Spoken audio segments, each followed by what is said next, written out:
At this point, I have played a lot of Famicom baseball. I'm somewhere in the neighborhood of 30 baseball games. And after all of that, I have found what might be the worst Famicom baseball game. I mean, the first Moero Pro Yaku was awful, but at least its numerous bugs were entertaining. Battle Stadium is just about unplayable. But before I can even talk about how poorly implemented the baseball is here, I have to talk about the accessory that the game came with. Battle Stadium came in two versions, one with and one without the Battle Box.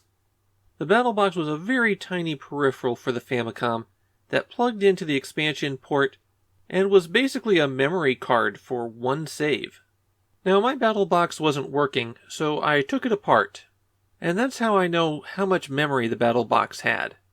The Battle Box contained two 256-byte non-volatile RAM memory chips. Non-volatile just means that when I turned the power off, it retained the data. So it had a whopping 512 bytes of storage. You were paying roughly 3 yen a byte for this. The only games that supported the Battle Box were Battle Stadium and Armadillo, a platformer that I'll get to eventually.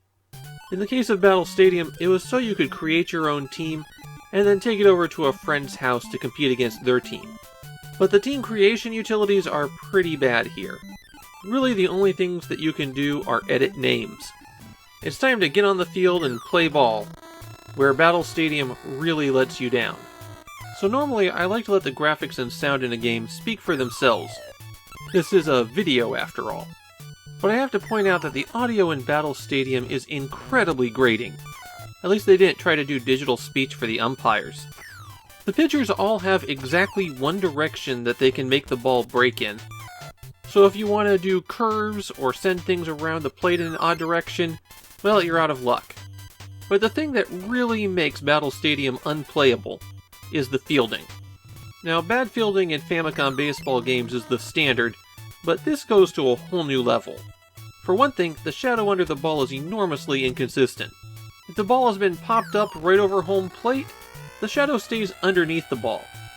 If you hit it high into the air but into the outfield, then going by the shadow, the stadium is lit by a spotlight mounted on the third base dugout. The shadow swings far to the right of the ball's actual position, which makes it extra difficult to field. On top of that, there seems to be 3 different ways that the ball can be hit. It can bounce on the ground immediately, you can have a pop fly with it high up into the air, or it hovers off the ground roughly 6 feet, traveling at that height all the way to the outfield. And if a fielder just happens to cross its path, they'll pluck the ball right out of the air. Now normally, the fielding is extra difficult for the human player because they have imperfect information. But Battle Stadium makes up for that by having the computer AI be terrible at fielding as well. Why tag the person out who's 3 feet away from you when you could throw the ball all the way across the field? And somehow batting is flaky as well. Swings that were clearly strikes will somehow connect with the ball. The timing on everything seems to be quite different from how it visually appears on the screen for you. And sliders that will drop onto the ground appear to go at the same speed as fastballs. And it's not like you can tell how high a ball is off the ground as it's being pitched anyways.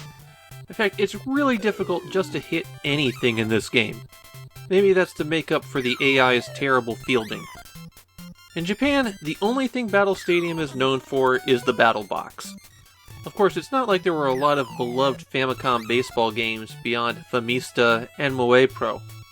As for myself, I'm just shocked that I could find a baseball game that hurts me worse than baseball usually does.